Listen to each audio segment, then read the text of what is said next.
Hey, we're live here in Crappy Childhood Fairyland. Welcome. Thanks to all the people who got here early and started putting comments and making me feel welcome. I'm so happy to see you. We got Harry moderating today. He'll be taking questions. You can put your questions over there in the chat. And as you know, if you've been here before, I end up giving kind of deep answers sometimes, which means fewer people get their questions answered. So I'm going to try to be more concise. We'll see what happens. But if you have a burning question for me, go ahead and put it up there now. And that way we can be sure to get it in the queue. So thank you. Yes. Hi, Grantis Bay. Hello. Hi, Mary Pedersen. Nice to see you. A familiar name here. And oh, you're in Lima, Peru. That is awesome. And North Carolina. And thank you for your blessings, Barbara Greer. Thank you. I feel the same way. And Michelle made it this time. It's really hard to tell everybody about this. So it's going to be a great day. The subject that's on my mind today is something that I don't often talk about, and it's gentleness. I woke up in the middle of the night and suddenly had this just inspiration of the craving for gentleness and how much I had spent my life attacking myself, hating my body, resenting my actions, feeling remorse, thinking I should have done better. And even though I felt like I do that a lot less lately, I could feel it. I could just feel it like hanging on to my whole vagus nerve. And so even though I woke up too early, I just laid there in utter comfort, feeling gentleness in my body. And I love the feeling, and hopefully it'll rub off on what we talk about today. So I'm really glad you're here. Ozarks, Anna Stewart, hello, welcome. And Massachusetts. And oh, Sabrina, how you're a good girlfriend here to support your boyfriend. I love people who are here to support. And that's, may we all be so lucky. And Literary Dilettante in Pakistan, welcome. Really glad you're here. Regina from Israel. You look at this. This is one of my favorite things. And New Hampshire. It's one of my favorite things is just feeling the distance that everybody's coming from. We have Montreal. We have Stillwater, Minnesota. We have Newcastle in the UK. More Israel. Oh, I love you guys. Thank you so much for honoring me by coming. Really, I'm going to choke up. It means a lot that you're here. Someone here is from the unusual part of the world called Washington, D.C., where we just don't understand the culture at all, do we? We need an anthropologist. All right. Oh, and Johnny Graves is listening on lunch. All right, let's get to work here. Finland. Hi there. Hi there. Harry and I are a little bit Finnish, we learned on Ancestry. I'm 94% Scandinavian, which I'm so proud of. This is not my natural hair color, but it's what it used to be. All right, everybody. I am ready for questions. Harry, maybe you can start to share them with me. And okay, great. Here we go. Okay, Mary Pedersen has the question, how to handle jealousy when people are jealous of you, Mary. It's triggering. Oh my gosh. Well, you know what, Mary, I want to come back to that. And I want to ask you, there's a little delay, but would you go ahead and put in the chat, just tell me a little more about that, like what's going on? What are they jealous of? So I have a little context for that, because there's a couple different forms of that. And in the meantime, I'll go to Carter's question. I have a trauma anniversary coming up surrounding Thanksgiving. Would love to hear any of your thoughts on trauma anniversaries. Funnily enough, I guess because long before I knew that I had CPTSD, Carter, I had the daily practice. And I had really gotten a lot of help from the woman who shared it with me to just start separating my beliefs and ideas about everything and just take it as a sort of piece of resentment or fear that I was carrying around. So I'll tell you a date. January 22nd, 1994, I was attacked on the street very, very badly. Broken jaw, teeth, random stranger thing, really terrible. And I remember, and then soon after that, maybe 8 weeks, I got the daily practice, and I needed it really badly at that point. What had brought me to a crisis was that the attack had triggered. That happens sometimes. If you have a really traumatic childhood, you hold it all together, and then one day something bad happens, and boom, cat's out of the bag. And all these old trauma problems start pouring out. I was depressed. I was really dysregulated. Of course, there was no word for it back then. It happened about 11 o'clock at night. I did survive, but it was really hard, and the doctor wasn't helpful. I went to a therapist 3 times a month, and that was just making me feel worse. She kept saying, talk about it, and I go, all right, so we were walking, and this car pulled up, and I didn't think they were coming towards us, but then they were, and I felt like running, but I didn't because I thought that would offend them, and next thing you know, so I was telling this story over and over again, and every time I'd tell it, I'd go into it. And by the way, I've had EMDR for it now, so it's a very neutralized memory as well. But I remember that the anniversary, the first anniversary of it came, and I was aware that it was an anniversary. And I was just so darn glad that a year had passed. And that's one of the feelings I get when I've had people close to me die. I think a lot of cultures recognize the significance of a year passing after a terrible loss that involves grief. And honestly, I celebrate the passage of time because it means that it's past. But I think I'm free to do that because I have the daily practice to keep undoing the triggered reaction. I know what to do about triggers. And it's not that I never get triggered, it's just that I know what to do about them. And so they don't control my life anymore. So I know that a lot of people, I can tell you dates. My dad died on December 10th, 1978. My mother died on March 15th, 1994, just right after that assault, right? My brother died on October 4th, 1994.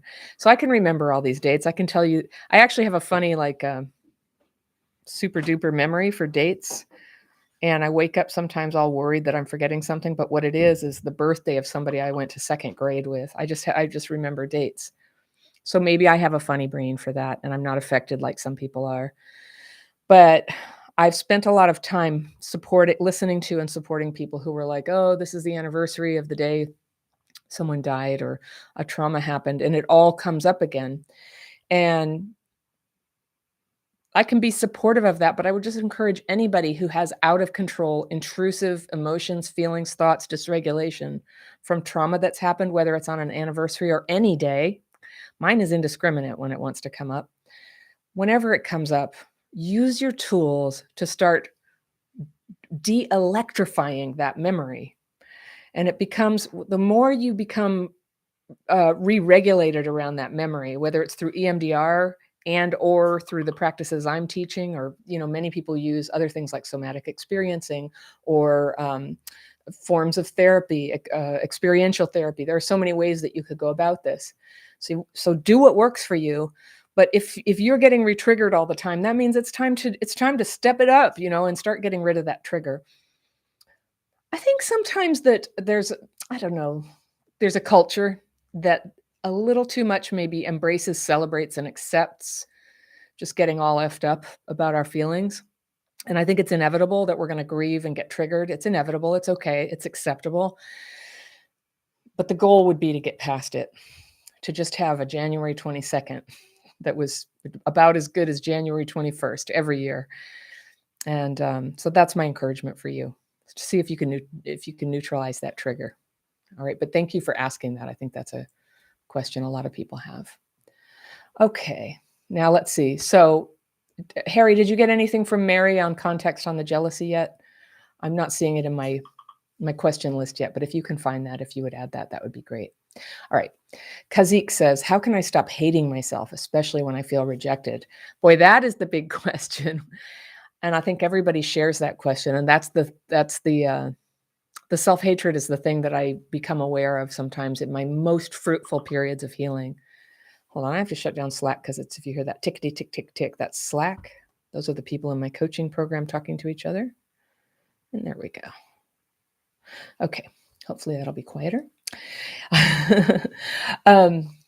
So self-hatred is poisonous. Self-hatred is kept me up all night, and I found a little, just another little kind of current of self-hatred.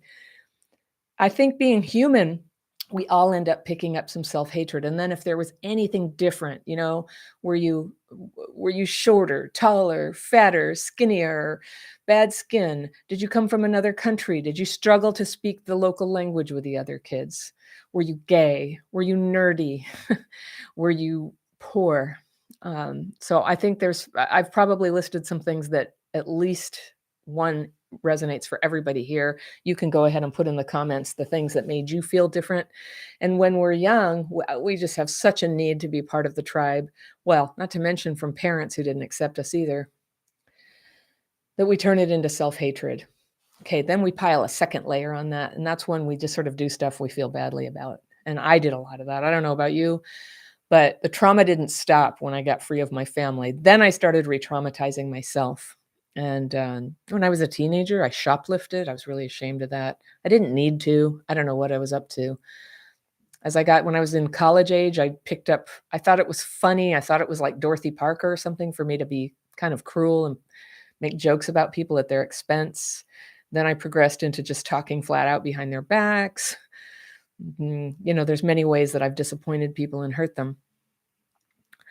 And that causes self-hatred too. So when I've worked on my healing, this is the order I take it in. And I use the daily practice. And Harry, if you haven't yet, could you put a link to the daily practice in there? In the daily practice, you're going to put down, I am resentful at, and you're going to list whatever happens to be on your mind today. And there's hardly a day goes by that I don't have some kind of resentment at myself. And that's the words we use in my techniques for self-hatred. So let me see if I can think about this morning what I was writing about.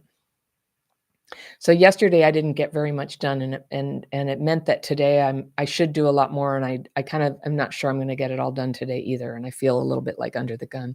So I wrote down, I'm resentful at myself because I have fear that I goofed off yesterday and spent too much time browsing, and then I usually let myself browse or watch a TV show while I eat lunch, but I let lunch go on for like an hour and a half. And I was having self-hatred about it. Now, you're not me, so you probably have a lot of compassion for me, and you think, well, that's okay. You're self-employed. You probably work very hard. And I know all that, but, I'm me, just like you're you. And I can be very hard on myself. And that was the thing I woke up with at 3 o'clock in this morning, at 3 o'clock in the morning. Because sometimes what healing is to push yourself. Sometimes what healing is to just give yourself a freaking break. We can't infinitely give ourselves a break, or we would just be slugs lying on the sidewalk. So action is, having energy, getting up in the morning, being of service, brushing our teeth, all that stuff is very good and important. But I think it's about 50-50 with people with CBTSD. Half of us end up kind of overworking and half of us end up underworking. And somewhere in the middle, we do both. We get very busy trying to solve all these problems, and then we just crash out. So it's very easy to find a reason to hate yourself. So whatever it is, whatever you feel ashamed about, whatever you feel guilty about, whatever you feel not good enough about, it goes on the paper. So I told you that chronological thing of being tiny and things were done to me, and then gradually I shifted into re-traumatizing myself. Just start where you are right now. What's bothering you right now? And if you're using my techniques twice a day, like I recommend, you're going to keep working through layers. You never have to go back and try to do the massive catalog of all things you ever did. You don't have to do that. You just take it where you are, whatever's bothering you right now. And if you stay with it, your mind will sort of serve up the next thing and the next thing that you're ready to face. Because honestly, some of the things that have happened to us, or even that we've done to ourselves, the shame or the hurt is so great we can't even face it right now. But that's how it works. So you begin to remove the top layers, and then there's some self-protective part of yourself that seems to be able to say, are you ready? Okay, I've got this thing. And then you're like, oh, I never realized how bad that was. But you're ready for it now. You're ready for it now. There's a very strong sense inside of you of self-preservation. And that's why when you were a kid, you had to shut down or go into denial or get numb or dissociate. And the fact that you're here on this live right now means you're coming out, you're getting ready to start facing things, but just one little bit at a time. You don't have to do it all at once. So that's what I do about self-hatred. This reminds me, I want to tell you right now about, so as some of you know, I always give out a coupon on these calls. So I'll say it a couple times, but we have a coupon today. And this one's a goodie. You can have $100 off a year of membership. It's normally $499 US. If you're from another country, Google that, check your own currency, make sure you know what that means, especially if you're in Australia or Canada, so you don't mistake it. once you've converted it to Australian dollars or Canadian dollars, which are called dollars, but we're not all in the same currency at all. And so you'll go, wait, this is more.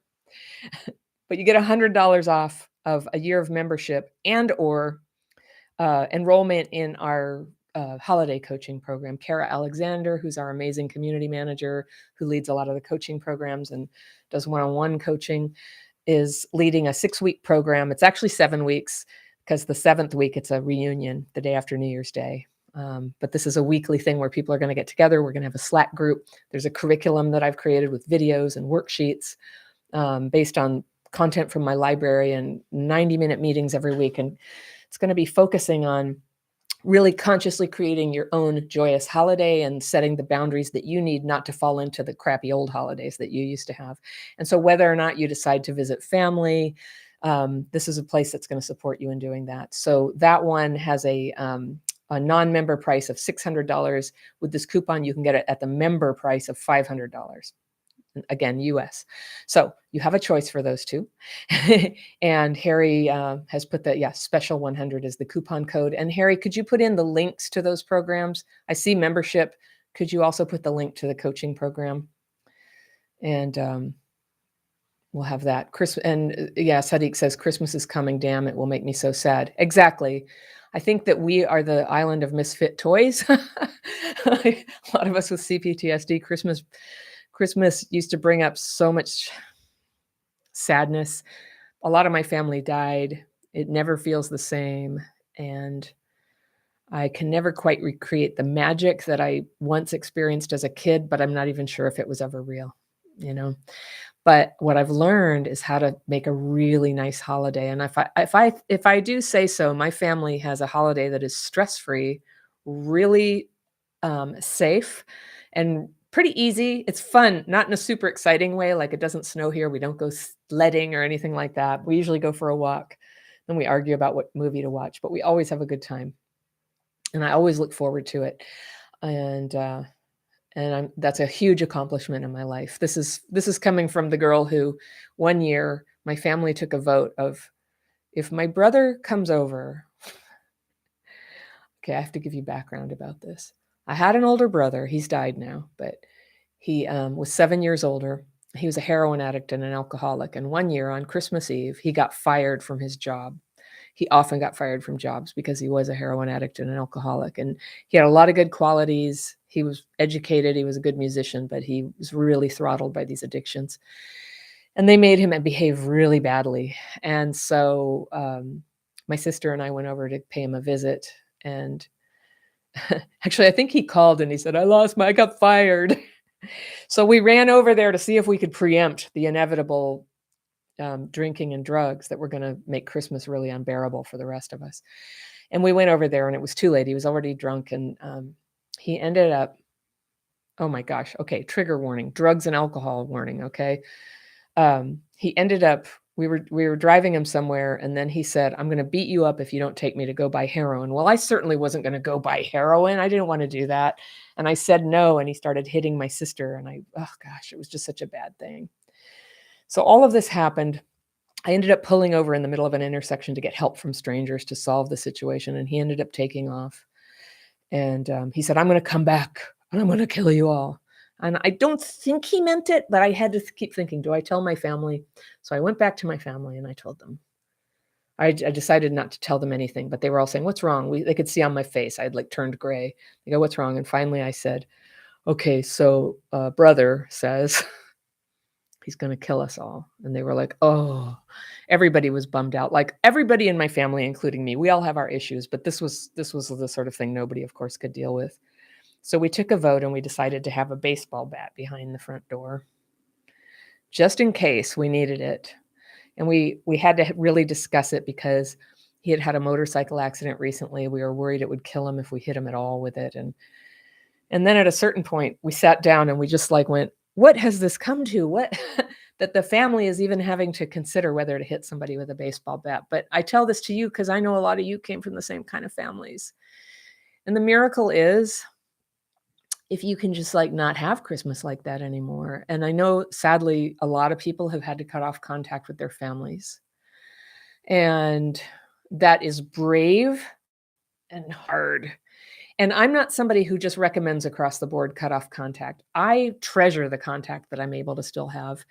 And I'm also really open-minded about what can change over time and when I heal and when I'm less triggered. Because a lot of times the friction is at least partly because I'm triggered by being around people. But there are people where it just makes no difference. It doesn't matter how much time passes. It doesn't matter that I'm not triggered. There's just problems there. And there's people also who don't want to have contact with me or anybody else in the family either.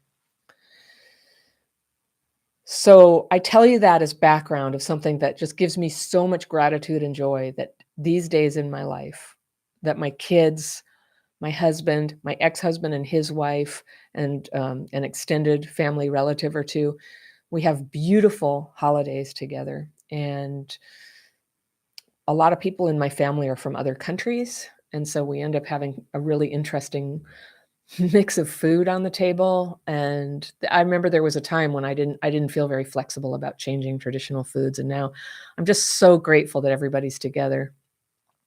And I think especially since COVID, it feels really good. So how I got here was I started doing it with friends, and I was terrified when my family died and I lost contact and I didn't yet have my own family. The holidays were really menacing because I didn't have anywhere to go.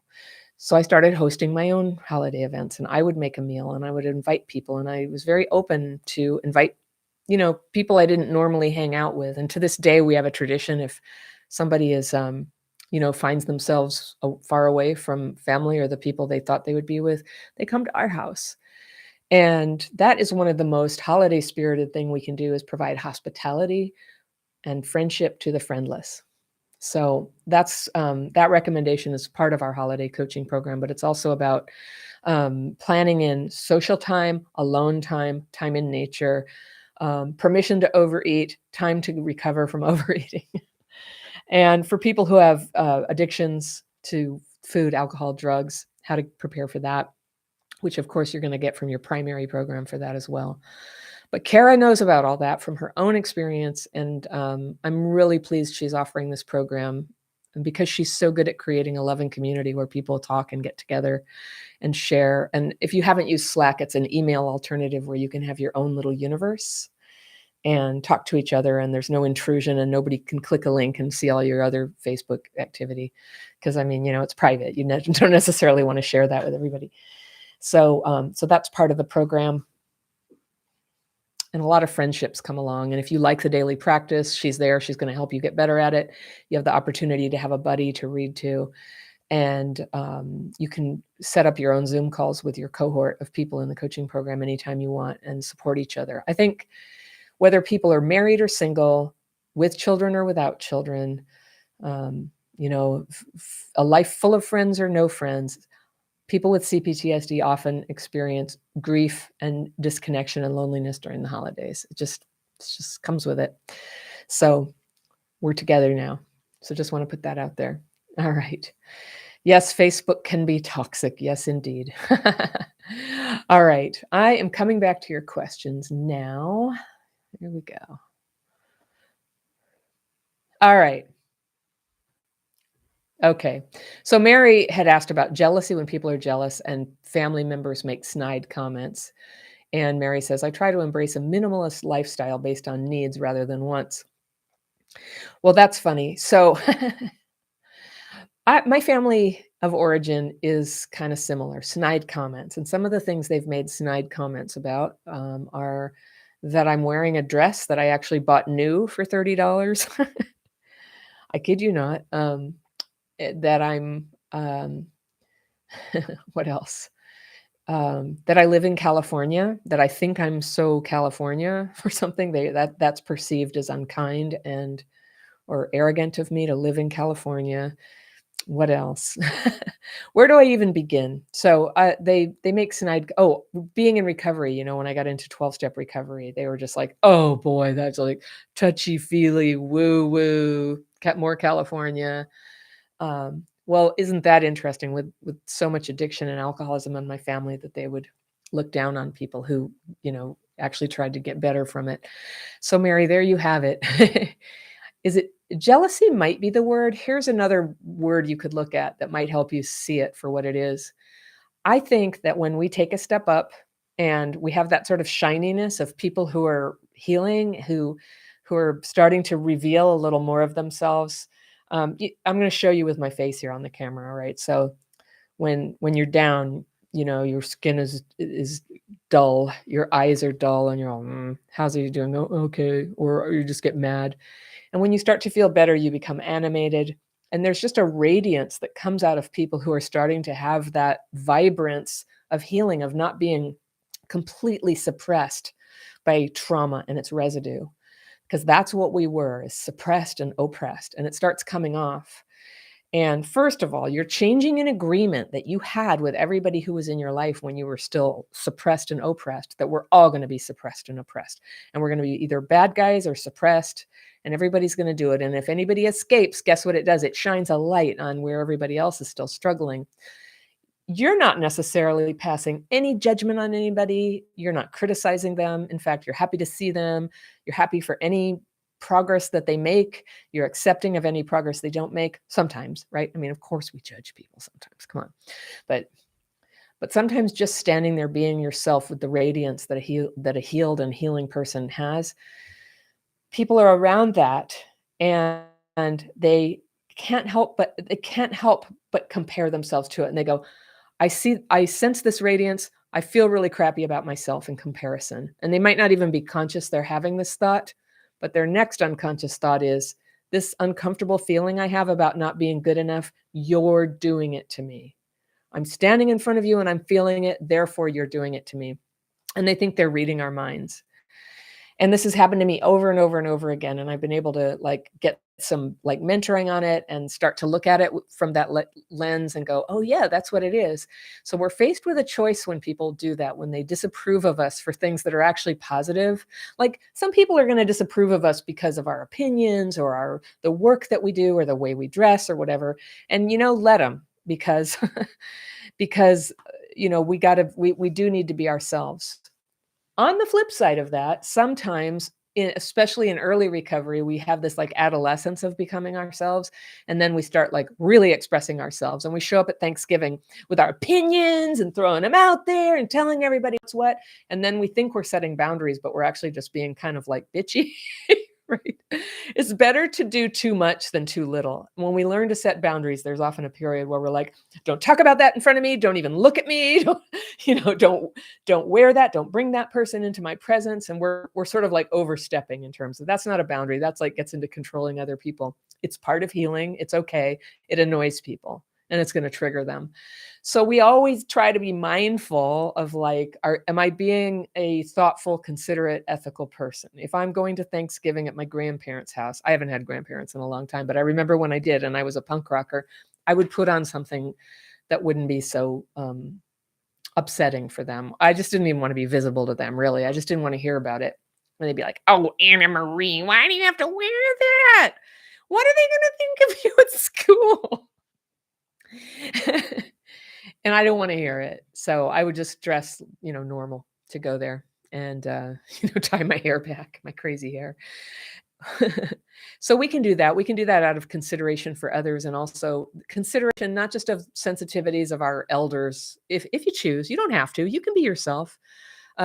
You totally get to be yourself if you want to, but part of being yourself is also, and part of healing is also, to just have a choice about when you want to spend any energy at all on triggered people. And so sometimes when I go to somebody's house, I do think about how can I help them feel comfortable? How can I help them feel like a successful host? How can I help them feel loved and accepted, even though you go to somebody's house or you have somebody over and you go into all this fear that they're judging, and you go, oh, my house is so shitty, and oh God, bathroom, and so when you're a guest, I mean, do you not try to put people at ease like we do, right? And so we can do that with our family too. When you say embracing a minimalist lifestyle based on needs rather than wants, if that's what your parents are judging you about,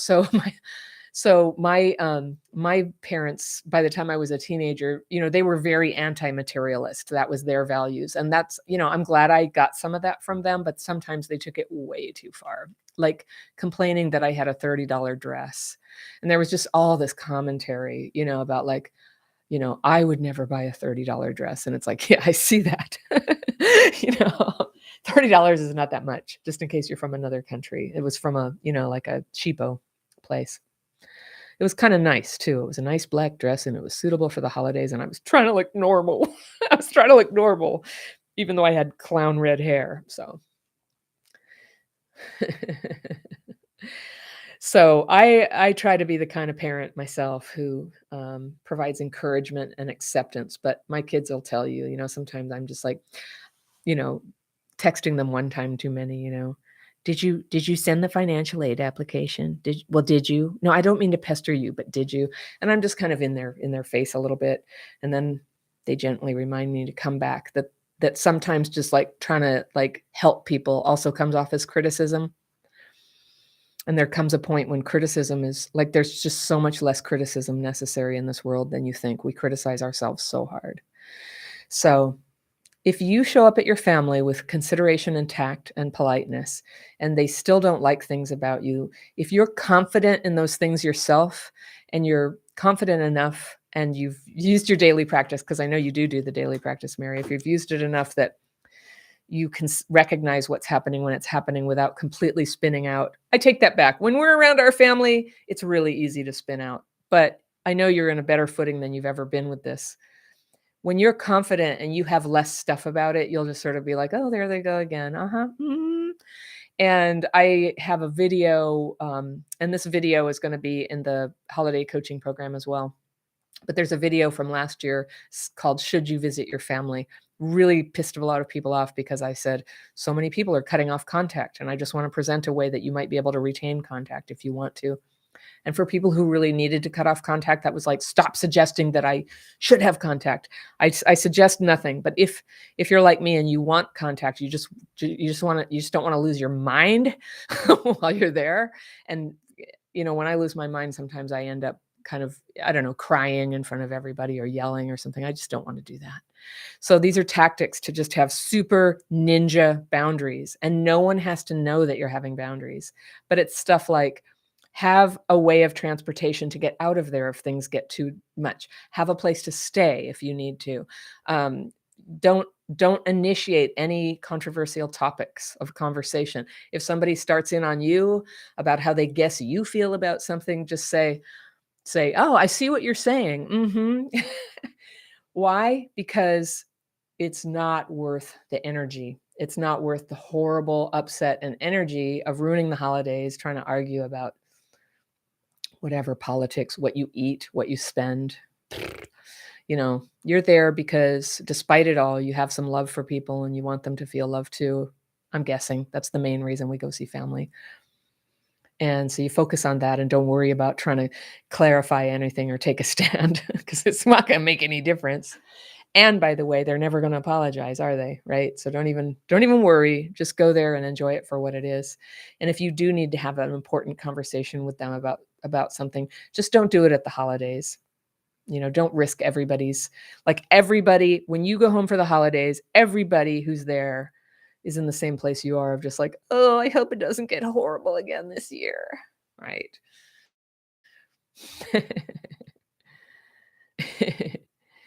Ruth says, I hear you saying, be aware of how much you're in a child's face. Yeah, and especially an adult child. Right, Harry? My adult child moderates the call, so. He's probably there like, He probably thinks I'm underestimating how much I'm in his face. He's being very quiet right now. All right. So I hope that helps, Mary. So I'm coming now to validation with literary dilettante. Hi, my question is what to do with validation. How does one stop seeking it from men? I only feel good when a man is attracted to me. I know it's wrong, but nothing else besides success does it for me. All right. Well, I'm really glad you recognize that is really disordered thinking. That's a wound that you're acting out of. And so I'm not a believer that you cause things to happen by saying them, but I do want to invite you to stop saying nothing else besides success does it for you. Why don't we soften that and just say it's a very powerful drug for you when you get approval and validation from men. And and when they're attracted to you. And I am assuming you're a woman. I don't know, and I don't know if you'll have time to tell me, but as a woman, I'll just tell you, when I was in my 20s, I had so many guys attracted to me. And now that I'm in my 50s, my husband is attracted to me, and I'm pretty sure nobody else is ever. And there's this arc of life that can be really hard, because even when you think you've overcome this thing where you just want to be seen as attractive and turn heads and things, that it goes away. And I'm only at this age now, and just think, with a little luck, I'm gonna be 90, and really, probably nobody is gonna make a pass at me when I'm 90, except maybe my husband, if we both are lucky enough to live so long. And nobody thinks of you that way. And the beautiful thing about life is we have time to grow out of that temporary state. And what's interesting is, okay, so I'm a YouTuber, right? And I have to make a thumbnail every time. And every time we make a thumbnail, I have this little like, oh my gosh, I have jowls. Oh my gosh, I have wrinkles. Oh, if only. And, I look at other people's YouTube channels who are like 27 years old. I'm like, well, it's so easy for them. And Harry and I were just talking about that. What did you call it, Harry? When you said when somebody's like young and attractive, it's what was it? A force multiplier. Yeah. He goes, well, it's a force multiplier. And when you're an attractive young woman, it's an iconic thing. It automatically attracts clicks and views and things. And for me, so long as I had the attractive young woman face going on, there was so much. I got enough attention and enough people putting up with me that it basically delayed my development of realizing I had CPTSD. I always find men who would just put up with me being unreasonable, unreliable, uncaring, scattered, shooting my mouth off in unkind ways. There were always people who would put up with it. And so it was easy for me at that time to blame other people. So first, I just want to tell you the wonderful thing about aging out of having the main thing about you in the world be that you're an attractive person, man or woman. That as much as it's lovely to be young and attractive and to have your whole life ahead of you, I was miserable back then. I was absolutely miserable. And it turns out that a lot of the attention I got, it wasn't worth anything. It was just, probably if I wanted to, I could have slept with people quite often, but I didn't want that. And I can't tell you the number of times I got like, oh God, I was at college. I was walking down a flight of stairs, and some guy calls out to me and he goes, "Hey, bitch, I'm gonna da da da," and said something vulgar and sexual assaulty at me. And I shouted up, "F you," up the staircase. And he came down and he took an umbrella and he hit me on the collarbone really hard. Okay, so how wonderful is that?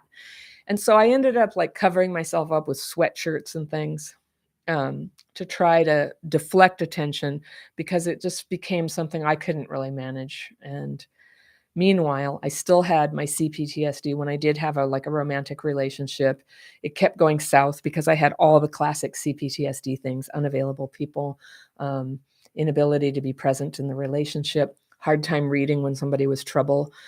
I had all those problems. And so what good did it do me? What good did it do me? Did it help me at work? No, it did not. And my life has never been so successful. It just gets richer and more successful the more that fades, and the less I'm drawn to even care if people think I'm pretty. And of course, I think that. Sometimes I'm going to be doing some live events next year, and I end up having to write some fear about, like, oh, well, being on stage, everybody's going to see, how dumpy I am. And I have this like fantasy version of myself where I'm like springing around and 110 pounds, which I'm not, definitely a little more than that, or a lot more. And, and, this fantasy version that I feel is going to be necessary to accept me. But do you see me that way? Do you feel like I have to be any certain way? Or can you accept me like that? So can you accept me as you know me? And if you met me in person, would you be comfortable with me, or would you have a lot of judgment? I think the main thing about me is that I get up here and I tell my story and I try to support people. And that's hopefully what I hope you will grow into too, is that the main thing about you is that by which you're going to judge, by which you're going to get your validation from yourself and others, is that you were a contributor, that you were a contributor, that in some way you gave to our life as people. Whether I don't know what you are, what you do, well, you're literary dilettante. You're a writer, all right. So as a writer, you have the potential to change the world, and that might be a little grandiose, but you can create a positive influence as a writer. You can put a positive vision in front of people. As a person, you can be healthy, happy, self-actualized. If you're somebody who's had troubles in the past, as you heal, the people who watch you heal are going to be inspired like you won't even believe. It's very, very powerful to be totally screwed up in front of people and then to heal in front of them too. It's so compelling for them. And you wouldn't be even on this live right now, right? If I didn't tell you how things used to be with me, and you would go, okay, you get it. Now I'm worth listening to if I tell you how I got better. And at least a little bit, I'm hoping you can see when you look at me, you can see like there is something better. Something's going on there. This is not the person who's, having these horrible experiences. So I'm just going to say it's a long road, but it always comes back to getting free of the self-attacking thoughts you have against yourself. And it's really like when you feel like somebody ought to be validating you, at an advanced level, you're going to see also that's a way of completely abandoning them, to make it about yourself. It's a way of just like completely shutting down your senses to the wonder of the people who are right in front of you. And you don't need their validation. But as you heal, you're going to find that one of the most wonderful things you can give other people is to give them a little well-earned and kind and respectful validation, and not just like, oh, you're so pretty, I'd like to go out with you, but just like, I just watched how you talked to that person when they made your ice cream cone, and you're so kind. I don't know how you do it. You have a way of lifting people up everywhere you go. That's a form of validation. And one of the ways that I was advised, and it's just worked out to be true, a way that you can start bringing into your life what you want, whether it's connection, validation, love, is just start putting it out there. Sometimes it has to begin with us. We do it first, and then we become somebody who can connect with that in other people. Because loving, kind, validating people who are actually capable of loving you for real, they're probably not going to notice you yet if you're still very, very, very caught up in what everybody thinks of you. Because healthy people, they can tell something's missing there. So what healthy people are looking for is people who are full of life, who have stuff that they take joy in, who are capable of sharing that, who are capable of listening and paying attention to others, who can be present. So that's all the stuff we can be working on for the rest of our lives, whether there's people to love us or not, is just learning how to be happy, and happy through doing things that we care about and that give us meaning. And now that I do crappy childhood fairy, I used to have other jobs and they were, okay, and they paid the bills. But now that I get to talk to people who have what I have, and I can watch people get better before my eyes, I've never had more meaning in my life. It's so meaningful. And I wish for all of you to find that yourself.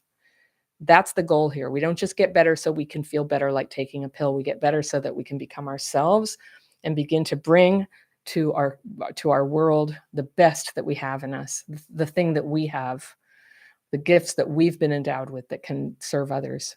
So if you're a writer, I know you have it in you, and there may be other things too. Do you know I have a friend? I have a friend. She just became a therapist in her late 50s. And what she used to do before she went back to school to do this is she used to make these pillows made of rice inside that you could put in the microwave and comfort yourself with them. They were so, like everything she's ever done, she's been oriented towards comforting people. And she also every day would make like 10 sandwiches, and then she'd bring them to anybody who needed food outside. Sometimes people would yell at her. They're like, don't encourage the homeless, but she can't help herself. She has a gift. And she's so lovely. And anyway, now she's become a therapist, and I just think that's wonderful. She's like, her life just keeps unfolding for her to become who she really is and bring what she really has to bring, and bless everybody in that way. All right. So you can see, there's some topics that I just love. I love touching on, and I hope I've encouraged you with that. All right, Esther says, "Could you talk about fear of abandonment with people that actually like you?" It's as if I can never get enough validation. Oh, Esther, you asked this, and now you heard me talk about validation, even though I can rationally tell you that the other person cares about me. Yeah, so sounds like you have a childhood hole, and the worst thing you can do is lay that on other people because, as real as it is to us when it's happening, like, I feel like I'm getting abandoned. I need you to fix it. There's when you're feeling that in the presence of somebody who likes you, a loving thing to do in that relationship, loving for both of you, is to find an excuse to step away a little bit and deal with your fear and resentment about that and use your tools, stomp your feet, use your tools to re-regulate and come back. Because what's happening is you're basically having a flashback. And if you've been abandoned very much and you didn't have that bond there, you have that terrible attachment wound and the abandonment melange that it feels like you're cast out of Eden. I think like in the book of Genesis, when they talk about Eden, which is, this book was written what 6,000 years ago. So it's a creation story and people had this beautiful place and they got cast out. That's what it feels like to have abandonment melange. I think, yeah. I think the writer of that actually had that experience too of getting abandoned. So it goes in your bones and it goes in your nervous system and it's recorded there and it comes out and it's like plays like a movie that you can't see and you can't hear, but it's subliminally affecting you.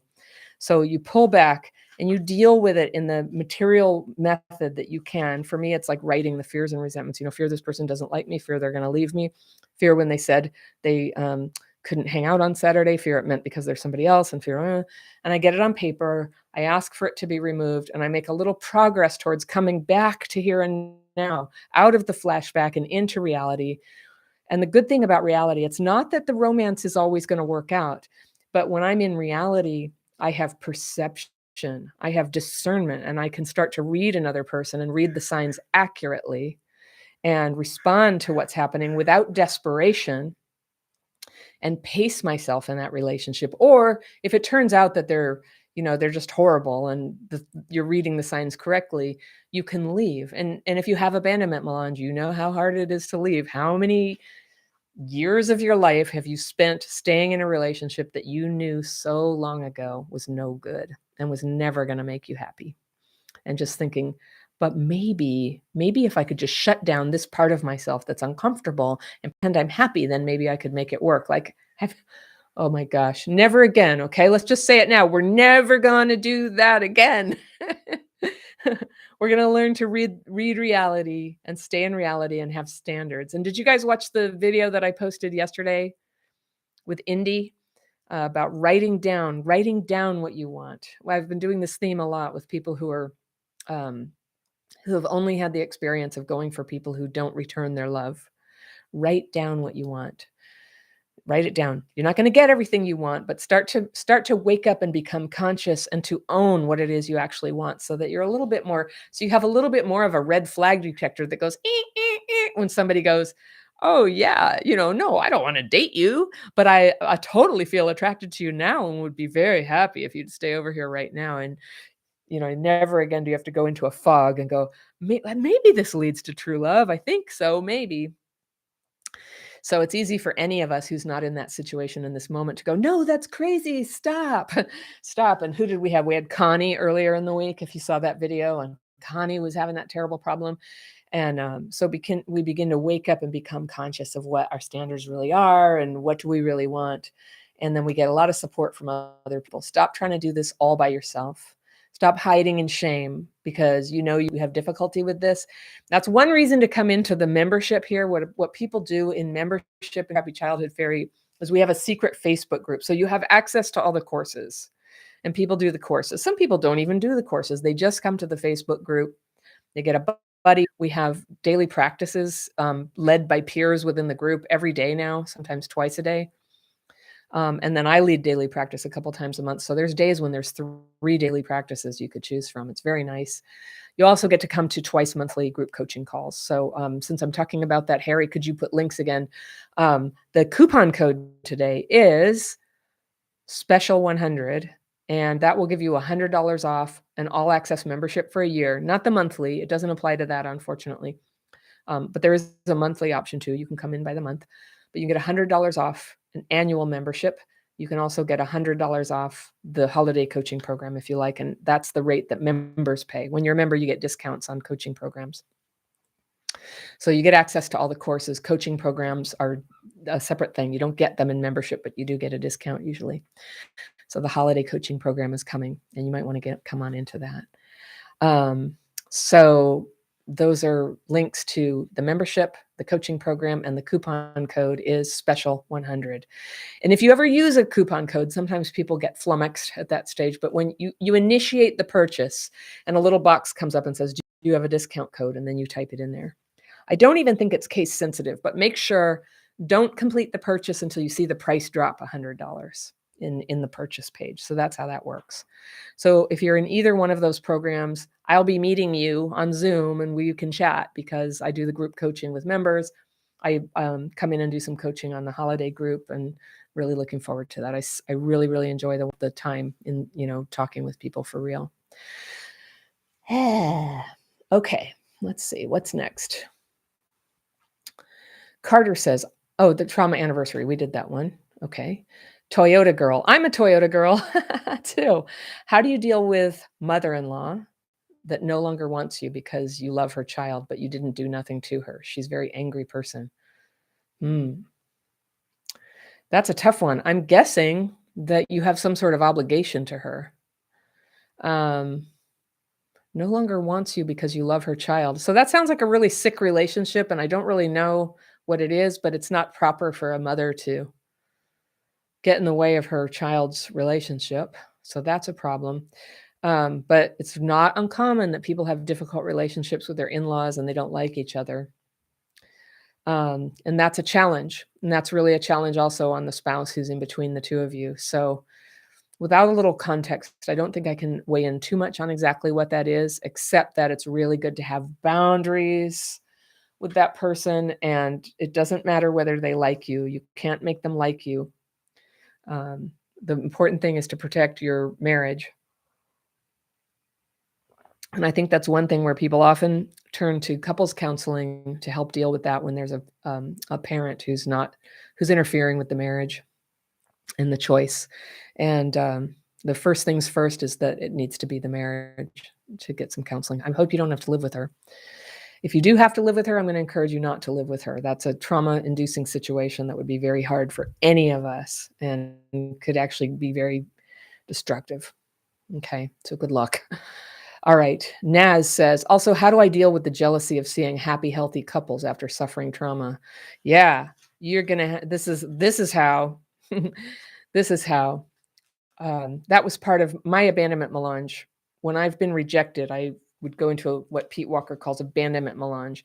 And it's an enhanced emotional state that I don't think everybody gets. Have you ever noticed with CPTSD that you take it a lot harder than other people when a relationship ends? Even if you're the one who ends it, it triggers this very intense grief, rage, panic. And I had the experience, and it's written in the book by Pete Walker. I was like, oh my gosh, there it is. He's describing exactly what it's like. It's a feeling of being kicked out of the world. And I would see other people walking around. It's like, look how they just go get a cup of coffee together and sit on stools.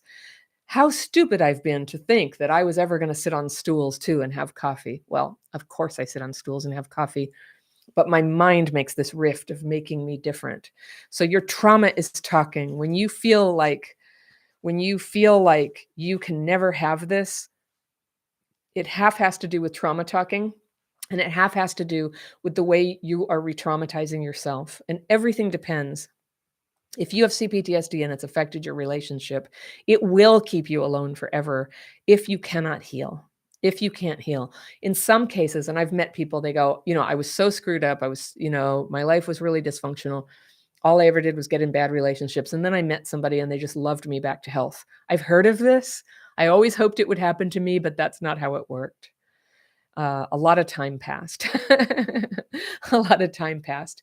And I know people who have finally found comfortable, mutual, real love in their 80s. It is never too late to change course on this. But what's going to happen is that inner change of no longer aligning yourself. Do you know how if I had $1 for every time somebody said, I attract narcissists? And if you've ever heard me say it, it's like, well, I attract mosquitoes, but I don't sleep with them. So the problem isn't who we attract. The problem is that we think that we're helpless victims of people's attraction. What we are the victim of is not being able to recognize trouble when it's standing in front of us or draw a boundary against getting involved with such people. So I have this dating course. Some of you have taken it. The dating course is in there. It's included in membership, or you can buy it all by itself. And Harry, I think you have the page with all the links. Maybe you can pop the link into the dating course there today. And this thing, I don't think there's anything else out there that that is aligned with this. My course is about what it's like, and what to do when you keep going for the wrong. Don't know how to stop. And I help you take on all the magical thinking, all the fuzzy headedness when you're trying to set a boundary. And by the way, it's not your fault. It's not your fault. Like CPTSD does that when we get under stress. And what could be more stressful than like meeting somebody you really like and thinking it might turn into a relationship and they might leave you? Talk about intense stress. It does something to the CPTSD brain, turns off reasoning, turns up emotion, makes it very easy to march like a zombie lemming off a cliff. I've done it again and again. And then I learned how to not do it anymore. And it involved being very concrete about what was going to work for me and what would not work for me. And then getting human help. I had a mentor who helped me stick to my plan, because my plan is very hard to stick to. It's sort of like, going to a party that's got 20 cakes and saying, I'm not going to eat any, right? You can have a plan, but if you go with a friend who says, let's not eat the cake. And then if I say, I think I've got to eat the cake, they'll say, come on, let's walk over by the pond here and just have a chat here. Let's get a cup of tea. It really helps to get a friend to back you up with what you're trying to do. And also to break the spell. We become enchanted when we get around that kind of attraction, especially with an abandonment wound. We can just get very starry-eyed about like what's possible and not see the obvious problems in front of us. So my dating course will teach you how to go very slowly, how to bring in a friend to check things, how to set up a structure around dating so that you make it impossible for yourself to just rush in, sleep with them, move in, get married, have children. And then when it's and then wake up a year later and just be like, what have I done? What have I done? This person's awful. And now I financially can't get out. Or I can get out, but I have abandonment melange. I can't bear it. So don't ever do that again. You don't have to ever do that again. There's a way out. There's a way to do it consciously and to start like bringing what you really want, what your heart's desire really is, into the mix, and to start to honor that. But it takes structure and it takes support. All right. We're getting close to the top of the hour, but I'm going to try to take these Linda, Colleen, and Amani questions as quickly as I can. So I'll stay on a little longer. I know those of you who are on the call will leave if you need to. All right. Linda says, how do I deal with a coworker who's suffering from CPTSD too, but is undiagnosed and still in the pain? I disagreed with his political beliefs, and now he's punishing me with the silent treatment. Okay. There's actually 3 questions here. In a work situation, I'm just going to tell you, be smart. Don't even talk about politics. If other people talk about politics, nod and walk away. It's a total little bomb waiting to go off. And it's almost unheard of that anyone is persuaded to one's point of view by taking them on about politics. And all the time. I hear people all the time talking about things I disagree with. And sometimes I'm frustrated, and I have other people who I can talk to about these things. And we can debate fine points, but within a safe bubble. I would never, ever do it. And that's why I don't allow people to talk about politics or anything to do with COVID and ways that people deal with that. We do not talk about it here at Crappy Childhood Fairy, because you know what? You want to argue about that stuff? There's like a million websites you can do that, and relatives and holidays and all that. But at your holidays and at work, it's really important to preserve your focus and your frame of mind. Like, who cares what other people think about politics? You might care about it generally in the world, but when you're at work, the most success you're going to have is to do well at work, to keep your head on straight, to enjoy your day, to get your work done, maybe make some money, maybe be able to save some money and start to have more choices in your life. And I'll tell you what, the more financial insecurity you have, the less freedom you have to be yourself. So, you know, doing well at work is not only personally meaningful, but it brings you choices about where you live, what your next job can be, and who you get to hang out with. And when you're working down at the lower end of the spectrum, you kind of have to put up with a lot more than anyone would ever want to. Am I right? So, having been there, just don't even talk about politics at work. So, what do you do now? Right? What can you do now? Also, if somebody else has CPTSD, don't try to fix them. I would say if somebody tells you that they think they have that or they were affected by trauma, mention to them very lightly and casually. Say, "Oh, you know, I took a course on that," or I've been watching this YouTube channel. You know, I'd be happy for you to refer somebody to it, but just say it once, and then totally let go of the idea that you know what they need to do to be better. Because just take it from me, we don't know. We don't actually know who needs this. And when I used to share what, you know, the stuff that I teach, I used to teach it one-on-one. I used to go to Al-Anon or, you know, when I first learned this, it was so powerful. And I went home to my family and I'm like, everybody, you know how everybody just died of alcoholism and overdoses? I found a solution. This is so great, everybody. And I brought home all this Al-Anon literature and I put it on the living room table. I really did that. And, you know, that's why they don't like me. Nobody likes it when people do that. It's perceived as pushy, know-it-all, intrusive. If you want to attract people to something that you think is good, just keep doing it yourself and let your own shiny light shine. And people will ask you sometimes, especially if they knew you before, they'll go, "What happened? You changed so much." And you can say, "I did this thing." But the funniest thing is, so like I went to Al-Anon for 27 years. I sponsored hundreds of people. But in all the times I ever said to somebody outside of Al-Anon, you know, I think you really should go to Al-Anon, or I think you'd really like it. Not one person ever joined Al-Anon on my recommendation. On the other hand, when I put videos on YouTube where I can't like make you watch anything, you choose to watch or not watch, you know, maybe it gets served up in your feed. It doesn't at first. Somehow people found me, started watching my videos enough that YouTube started like putting it in people's suggested column, and you see it and you decide if you want to watch it and nobody pushes you into it. And isn't that beautiful? And now there's like whatever, many subscribers, you know, and views. That's people have to come to these things themselves, and no matter how screwed up their lives are, they have some sense about it. And I model this, you know, in my family, there's been many a person who nearly died from alcohol and drugs, or did die. Actually, the people who had that problem are mostly dead from it. But it, a couple of them went to rehab briefly because they were forced into it by jobs or courts, and that never worked. That never worked. I know so many people who are clean and sober, alcoholics and addicts, and they tell me it's because they got to a point where they wanted it. And that's the same thing with CPTSD. What's terrible is that for so long, none of us knew there was a solution. We were given misdiagnosis, or we were given, maybe they said, "Oh, it's childhood trauma, but here's what you need to do." And they told us to do something that didn't work for us. And so many of us are in that boat. So I think that one of the best services that we can do is to let people know that we've been through this experience and let them know that we're doing something about it, and what that's like. But don't push it. Just don't push it. Everybody hates a pusher. They just do.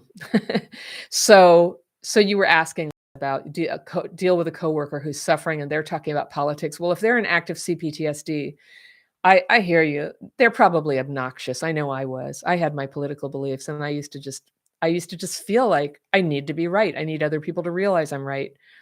And, anybody I did that to is no longer in my life because they got sick of me.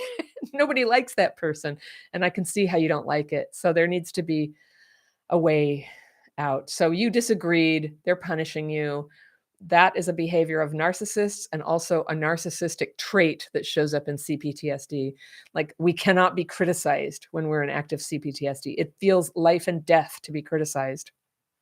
So they're in it, and, the kindest thing you can do as a person who is healing right now is just let them give their silent treatment. Do your best, write about this so you don't take it personally, because, it's obviously not personal. They're just screwed up. And maybe you were a little bit pushy. I don't know, maybe. And your apology can be just not to do that, just to give them space, to be polite and kind, to be there with your kind, polite self whenever they're ready. They'll probably come around, you know. If you really need to, you can just apologize. And I've done that before and just gone up to people and said, I thought about it and I realized I was being very pushy and trying to be right with you. And I'm sorry. I'm sorry. I realize we disagree and I'm totally cool with that. Okay. That's all you have to say. That's all you have to say. So you get to be the bigger one first. That's what we get to do. We have the privilege of being that person now. All right. Colleen, any tips on how to kindly handle that in-between state of having some healing and self-awareness under our belts, but still having friends? Okay, no probs. Harry's just leaving right now. Okay. All right. I'm going to read that again from Colleen. Any tips on how to kindly handle that in-between state of having some healing and self-awareness under our belts, but still having friends who don't and can be energy drains? Yes, Colleen. I did a video on this about 2 weeks ago about can you keep old friends when you're healing and they're not? And you can keep old friends. You don't have to. If it's draining your energy, the question to ask yourself would setting boundaries of some kind help you enjoy those friendships still? Now, most of the friends I used to have, I've lost, and I've lost them through multiple waves of friend loss. It's just gone on and on. And they will fade out of your life because the thing I was saying earlier in the call that you may or may not have heard, but when you have the radiance of a healed person, people who are not healing will sometimes compare themselves to you. They intuitively sense that there's this nice shininess about you and they go, I'm crap. And they're standing in front of you. And so they think, you're doing this to me. And so they'll get rid of you. But if you're the one who needs to leave the relationship, you can do that. And if you need to do it as kindly as you can. And if they say, why? Just tell them the least amount that you need to tell them to be able to make that separation and hurt them as little as possible. That is the good person thing to do. You never need to tear people a new one if you can help it. And a lot of people will tell you you do and you need to express this, but I disagree. I think that hurting people, even when they hurt us, hurting them back is not preferred. Sometimes it can't be helped. But if you possibly can help it, don't hurt people. Just take the high road because you're on the high road. You're here healing. You're on the high road. And you're the one demonstrating what healing looks like. And you never know. People might be inspired to heal too when they see you. But what you can do, and in that video and also in my Should You Visit Your Family that I put out last November, I think, I'll probably do a new video about that this season too. And we'll have it in the holiday coaching program, is how to set boundaries, how to have super clear, invisible, like people don't need to know you're being a boundary ninja. You can be like, hey, everybody, how's it going? I can only stay for an hour, but I'm really glad to be here. That's, limit the time, have a way of transportation, have a plan B of where you can stay. And then with friends, I would just really encourage you. I think I should do some more videos soon on boundaries because a lot of us get distorted ideas. A boundary is not the thing that you told people you prefer. It's the thing that you actually will walk away from if people just can't really deal with your preference. So, and sometimes like we have a preference, like I really don't want people to be smoking cigarettes at my Aunt Lenore's house when I'm in the house, but it's Aunt Lenore's house. If she's letting smoking happen, you don't get to have a boundary about that. Your boundary is that you're going to go outside if people are smoking or not come. So, all right, I'm going to we have one more. Amani says, what was your turning point from CPTSD to healing? Was there a definitive moment that took you to the other side of good mental health, so to speak? Yes, there was. There's actually been a few points, but the most important one was when I really was had PTSD so bad after I was assaulted on the street. I knew that I'd been affected by my childhood, but I didn't really have a lot of the classic symptoms of I didn't have dysregulation. I hadn't yet really gotten into terrible relationships. A little, I guess. Yeah, some. But it wasn't unbearable yet. And then it got unbearable when I was about 30. Everything came crashing down. And I was attacked on the street. And it gave me PTSD, like adult onset PTSD. And it was not diagnosed. And I was I couldn't even cope. I couldn't read. I couldn't use a phone. I felt like dying. And therapy wasn't helping.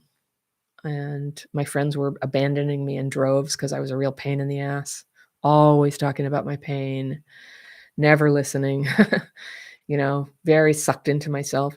And I just happened to confide in a woman that I was feeling this way, and she showed me how she got sober. And I was not an alcoholic. I didn't it's so sobriety wasn't the thing that was gonna fix me, but she showed me what she did, which was to write these fears and resentments every day, and she had learned it from an unusual person in AA, doing it a different way than most people in AA. AA is fab. I recommend it to everybody. Some of you, I'm sure, are in there, but she showed me how to do this, like, all day long if I needed to, get it on paper, and then she said, "Go learn meditation." And I went from being suicidal and unable to work and driving everybody away within about 2 weeks to having an incredibly delicious, wonderful, uplifting experience of knowing for certain that I was good and part of the world, and my ability to focus came together and saved my life, absolutely saved my life, and it was such a good feeling. I had this good feeling in my heart as if new cells were forming. I think new cells probably were formed. They always are, right? But I felt like I was being made new. This beautiful experience happened. And it happened one day. Not everybody's gonna have it one day. Some people have gradual experiences, some people have it suddenly. And to be honest, because I had a head injury at the time, my memory does not allow me to remember the other days around that time, like what was happening and how good did I feel. But there was this one day when we were hiking, my friend who showed this to me, we were hiking and it was raining. And I all of a sudden could see that I'm part of all of this. And I fell to my knees just sobbing. And I asked her, why me? Why am I so lucky? And she said, we don't know. We don't know. And that was just a powerful spiritual awakening that it just never left me. Here's the bad news. I had a lifetime of terrible behaviors still ahead of me to solve. Still got into horrible relationships. Still talk too much, still everything, still self-pitying, and I just had so much to work on, but I never again felt like I didn't belong to the planet Earth and to life.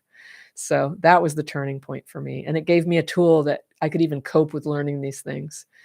And it sort of planted a seed in me to be dissatisfied when I wasn't moving in the right direction, to feel totally fed up with myself when I would get stuck and feel the need to go to any lengths, to try to do better and to seek the advice of wise people and to learn things and to be humble and to make apologies and all these things that I had to learn to do that I had never really done before. And, it goes on. And I'm telling you this on whatever it is, November 6th, 2021, and, check with me in 20 years. I'll go, "Oh, back then, I didn't know anything." As far as I can tell, it just goes on and on. It just goes on and on. So here we are. I see some people are talking about not liking 12-step, and so that's the great thing. I knew when I figured out that this was CPTSD I had, I was going to Al-Anon for families of alcoholics, and there's no doubt I was affected by that. But at a certain point, there was something about me that wasn't being addressed there, and it's my dysregulation. It's the CPTSD. And a sign sometimes that you're on the right path is that when you talk to other people, it's really helpful to them, and that's how I know. Now I know I'm with my people and I'm on my topic, and I'm half the time learning about it and half the time teaching about it. And I'm so grateful to be here. So with that, it was kind of a long stream that was gonna be an hour, and, I wish I could open your microphones and hear from you all, and I'm just reading the comments a little bit here. Um, yeah, active addiction can't heal CPTSD. Well, yeah, I think a lot of people are discovering that CPTSD and addiction are pretty interwoven. So, I always tell people, if you can whatever is in front of you that you can do, like, and the daily practice that I'm showing you is what hundreds of people have used to actually, like, get sober. So if you can do this, you never know. It might help you in other areas I don't even know. I don't even know how separate all these things are. If you were to ask Gabor Mate or Johann Hari, the addiction wound is coming from the trauma anyway. So